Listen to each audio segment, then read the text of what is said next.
Friends, welcome to defence matrix. तो एक article जो है वो पब्लिश किया गया है द वीक में, जहां पर आमका के ऊपर अपग्रेड दिया गया है और बात करी गई है आमका मार्क 2 के बारे में, उसमें जो फीचर्स होंगे उसके बारे में और इस पूरे प्रोजेक्ट के बारे में। लेकिन ये आर्टिकल जो है वो द वीक मैगजीन में पब्लिश किया गया है, जो कि अभी पूरी तरीके से बाहर नहीं है। तो कुछ इन्फॉर्मेशन यहाँ से बाहर निकलकर सामने आई है, उन्हें हम डिस्कस करने वाले हैं।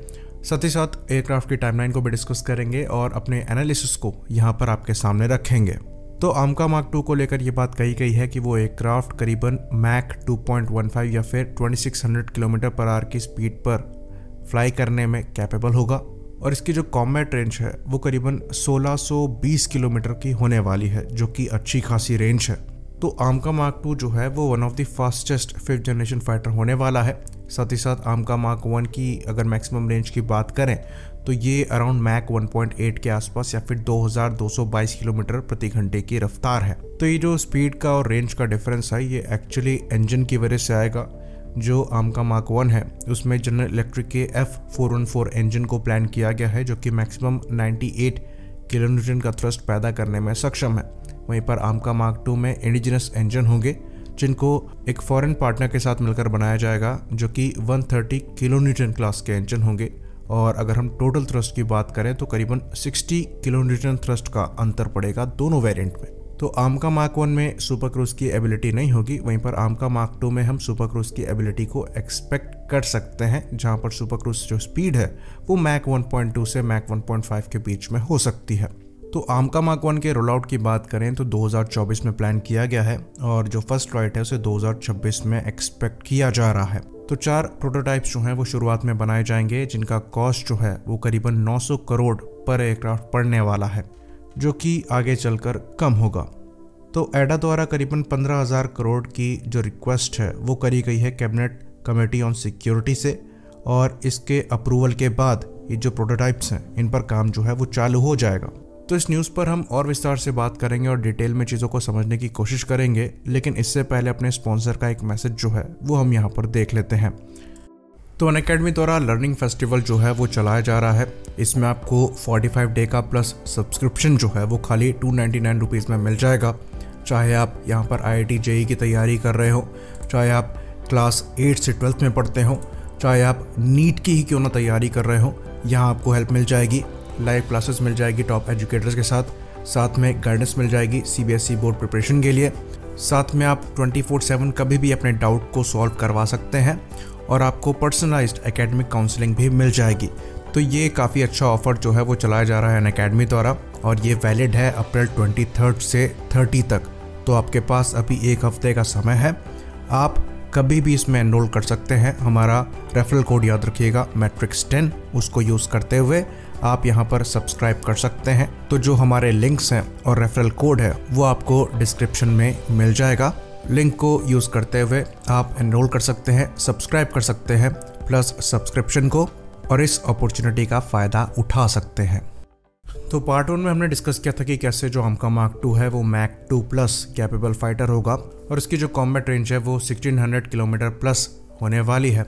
साथ ही साथ हमने बात करी थी आमका मार्क 1 के रोल आउट की, जिसको 2024 में प्लान किया गया है और 2026 तक इसकी फर्स्ट फ्लाइट को एक्सपेक्ट किया जा रहा है। 4 प्रोटोटाइप बनाए जाएंगे, जिनमें हर एक प्रोटोटाइप का जो कॉस्ट है वो अराउंड 900 करोड़ के आसपास का आने वाला है।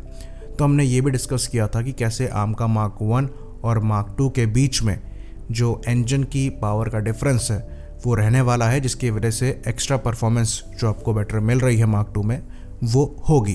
तो टोटल 60 किलोन्यूटन का मैक्सिमम थ्रस्ट डिफरेंस जो है वो आने वाला है, जिसकी वजह से जो आमका मार्क 2 है वो सुपर क्रूज करने में भी सक्षम होगा और करीबन मैक 1.2 से मैक 1.5 के बीच में ये सुपर क्रूज कर पाएगा, जिसकी वजह से ये काफ़ी ज़्यादा फ्यूल सेविंग करने में भी सक्षम होगा और इसलिए आपको यहाँ पर ज़्यादा कॉम्बैट रेंज जो है वो मिल जा रही है। एक और चीज़ जो हमने डिस्कस नहीं करी थी वो इंडिजिनस परसेंटेज की थी।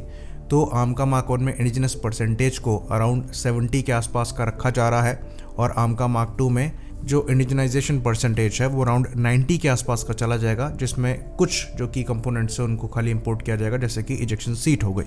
तो ये हम पहले भी डिस्कस कर चुके हैं कि सब कुछ इंडिया में आप नहीं बना सकते। कुछ ऐसी चीज़ें हैं जो इंपोर्ट करी जाए तो उसमें कोई बुराई नहीं है। तो आमका मार्क II में जो वेपन्स इंटरनल बे में कैरी करे जाएंगे, साथ ही साथ जो एक्स्ट्रा थ्रस्ट है वो बेटर एरोडायनामिक परफॉर्मेंस प्रोवाइड कराएगा, जिसकी वजह से आपको ज़्यादा रेंज और ज़्यादा स्पीड जो है वो मिल जाएगी।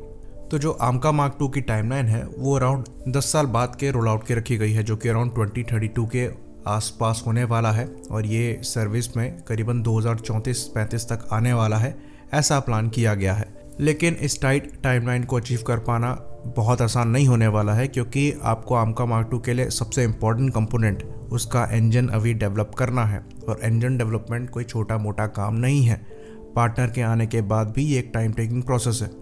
टाइम कम तभी लगेगा अगर ये इंजन जो है वो एक एग्जिस्टिंग इंजन पर ही बेस्ड हो। तो बेसिकली इंजन को लेकर यहाँ पर दो ऑप्शंस जो हैं वो नज़र आ रहे हैं। पहला साफरान का M88 है जो कि रफाल में लगा हुआ है। दूसरा जो है यूरोजेट का EJ200 है जो कि यूरोफाइटर टाइफून में लगा हुआ है। तो यहाँ पर ब्रिटेन भी पार्टनर हो सकता है और फ्रांस भी पार्टनर हो सकता है। यहाँ पर फ्रांस के पार्टनर होने के जो चांसेस हैं वो ज़्यादा नज़र भी आ रहे हैं। तो कहा तो ये जा रहा है कि जो इंजन है वो एक नया इंजन होने वाला है, पर अच्छी खासी पॉसिबिलिटी है कि वो जो नया इंजन है वो इन्हीं दोनों इंजन में से किसी पर बेस्ड हो। तभी हम एक नए इंजन का डेवलपमेंट जो है वो फास्ट पेस में देख सकते हैं, क्योंकि इंजन डेवलपमेंट एक लंबा प्रोसेस है और वहाँ पर एक डिकेड जो है वो कोई बहुत लंबा समय नहीं होता है। तो हमने जो अपनी टाइमलाइन इतनी एग्रेसिव रखी है उसमें बहुत ज़रूरी है कि जो इंजन डेवलपमेंट है वो काफ़ी तेज़ पेस में हो, और अगर एक एग्जिस्टिंग इंजन पर हो भी रहा है तो इसमें कोई बुराई नहीं है, क्योंकि दोनों ही इंजन जो है वो काफ़ी ज़्यादा रिलायबल और कैपेबल जो है वो माने जाते हैं। तो आमका मार्क II के लिए जो सबसे इम्पोर्टेंट चीज़ है वो इंजन है। उसके बाद अगर बात करें तो यहाँ पर सॉफ्टवेयर के पॉइंट ऑफ व्यू से और बेटर एवियोनिक्स के पॉइंट ऑफ व्यू से डिफरेंसेस जो हैं वो रहेंगे। कुछ 6th जनरेशन फीचर्स को भी यहाँ पर डाला जाएगा जिसमें आर्टिफिशियल इंटेलिजेंस शामिल है।